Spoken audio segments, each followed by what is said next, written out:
Facile à tirer qu'à remettre.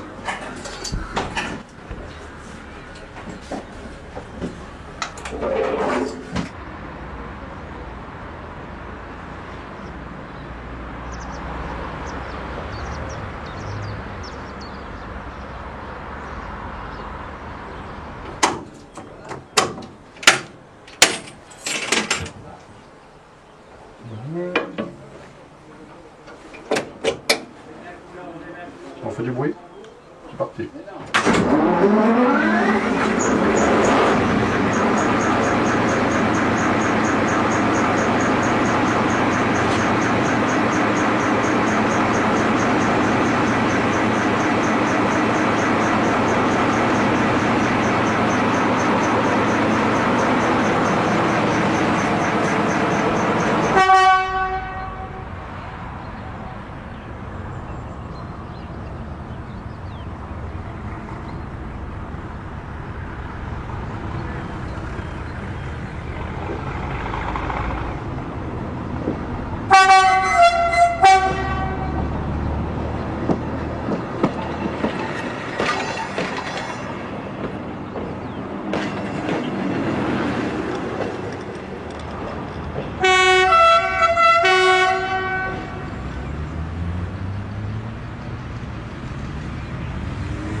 Je sais que là, ça a été vite rentré dans...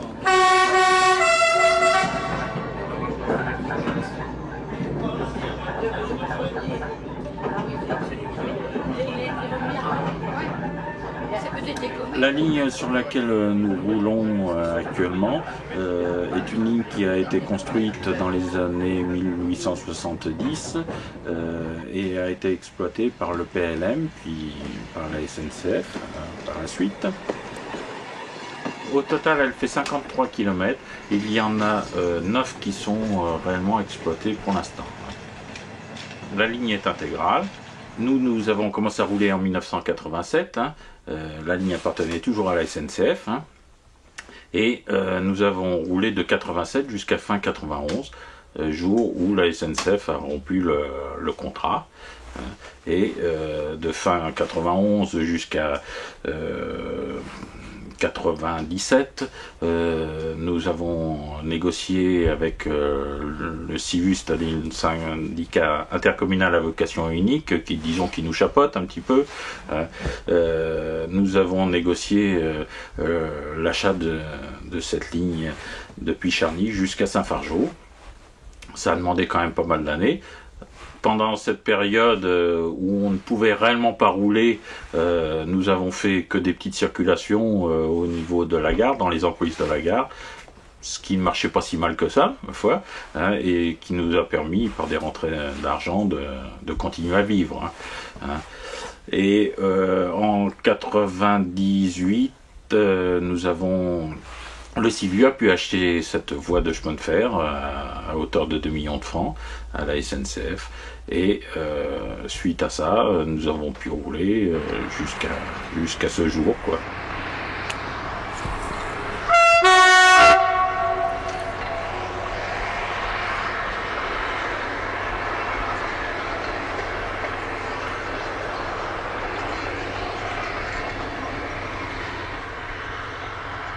Le trafic voyageurs a été arrêté un petit peu avant la guerre, et il n'a repris que pendant la guerre, parce que les véhicules routiers n'avaient pas de quoi être alimentés.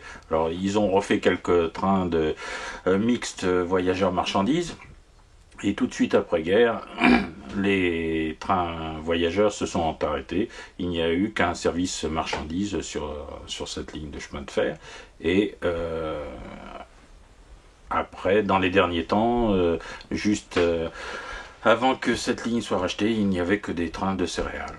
Quelques trains de céréales par semaine.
En fonctionnement, nous avons un autorail Picasso, c'est le 3814. Hein, c'est celui qui assumait le transport d'ouvriers au tunnel sous la Manche. Hein, et le premier qui a été jusqu'à la frontière, disons. Hein. Sinon, nous avons cette rame RGP2 dans laquelle nous sommes. Et c'est les deux engins qui transportent des voyageurs à l'heure actuelle. Hein. Alors, en plus, nous avons un autre Picasso, le 3871, qui ne roule pas actuellement. Nous avons un locotracteur Y6100 qui nous sert pour faire des trains de travaux et puis qui assure la réserve en cas de panne d'un engin avec des voyageurs. Hein. Sinon, nous avons une draisine billard de 1930 aussi. Et un wagon plat que nous avons acquis il y a peu de temps, 2 wagons de la Poste hein, qui nous ont été mis à disposition généreusement par la Poste, hein, et nous avons un petit peu de matériel en voie de 60 bon, qui sert un petit peu d'attraction, mais fixe pour l'instant. Hein.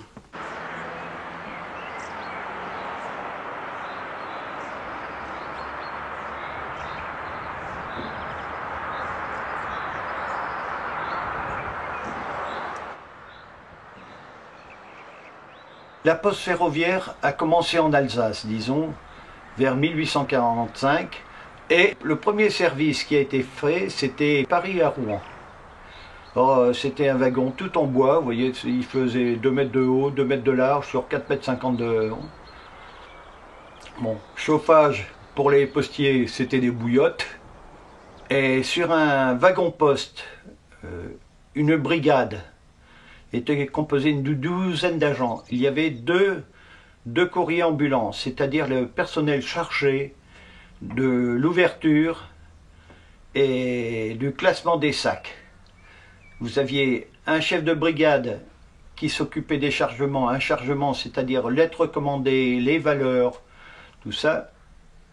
Le second qui triait ce que nous appelions la route, c'est-à-dire toutes les lettres qui ne concernaient pas un département bien précis. Et il y avait 7 à 8 agents qui triaient un département. Ouais. Pour l'ouverture du sac, on se servait de la serpette, vous voyez, et on avait à la lecture du collier le bureau destinateur et le service destinataire. Oh. Hop. C'était comme ça.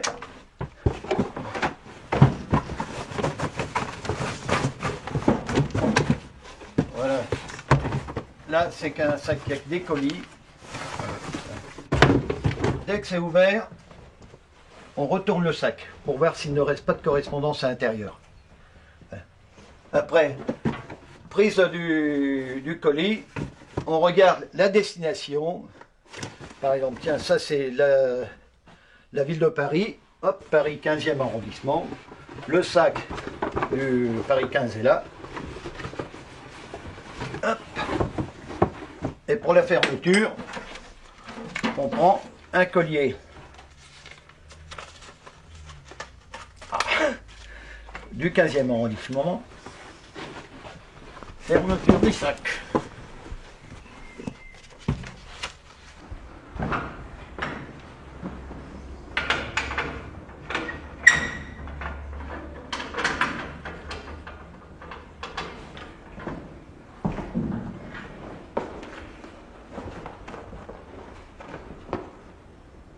Ce wagon, c'est ce qui reste des premiers wagons-poste construits avant la Seconde Guerre mondiale, les wagons de 21 mètres OCM. Au fur et à mesure de leur transformation, ces wagons ont été transformés en allège. Une allège est faite pour transporter les sacs de centre de tri à centre de tri. Et sur les ambulants, cette allège est faite pour trier tout la presse, les paquets pour un département complet. Bon, là on reprend le tri. Alors je trie par bureau-gare.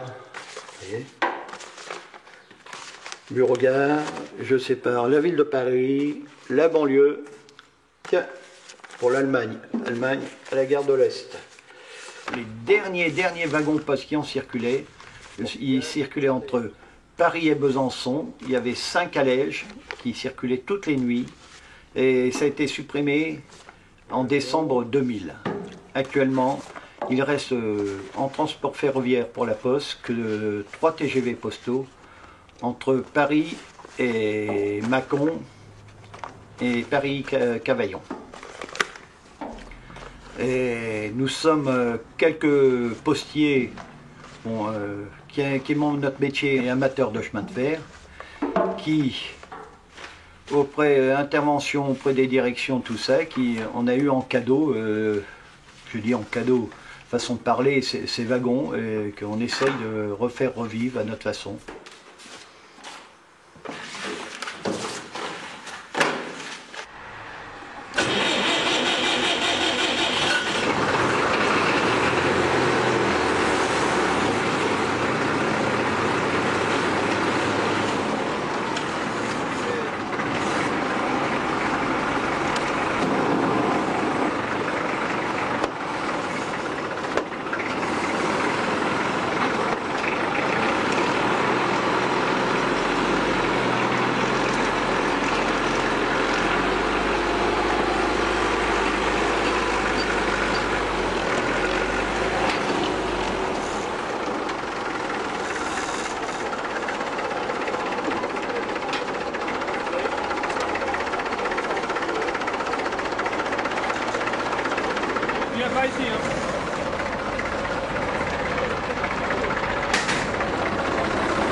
Nous avons actuellement autour de 130 adhérents. Et bon, sur ces 130 adhérents, bien sûr, comme dans beaucoup d'associations, il y a un noyau dur.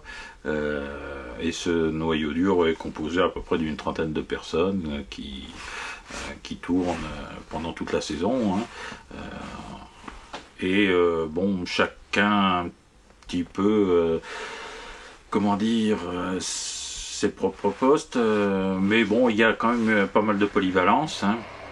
Alors, nous avons un ancien conducteur SNCF, un ancien mécanicien. Nous avons un autre, mais qui est toujours en service. Et nous avons un ancien chef de traction qui vient de temps en temps aussi. Et sinon, bon, on a un routier, c'est très diversifié, quoi.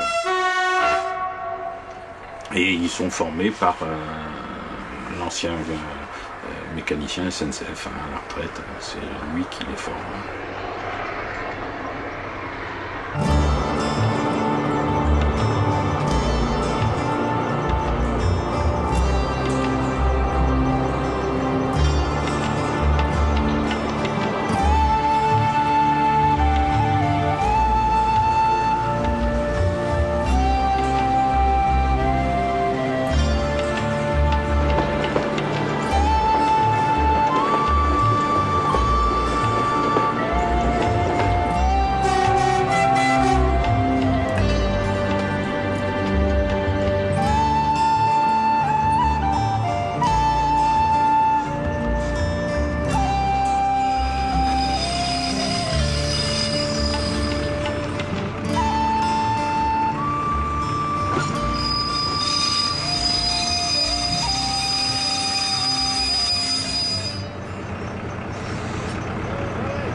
Nous avons transporté la première année 1200 voyageurs, la deuxième année autour de 5500 voyageurs et l'année suivante, c'est-à-dire en l'an 2000, nous avons fait 6100 voyageurs à peu près.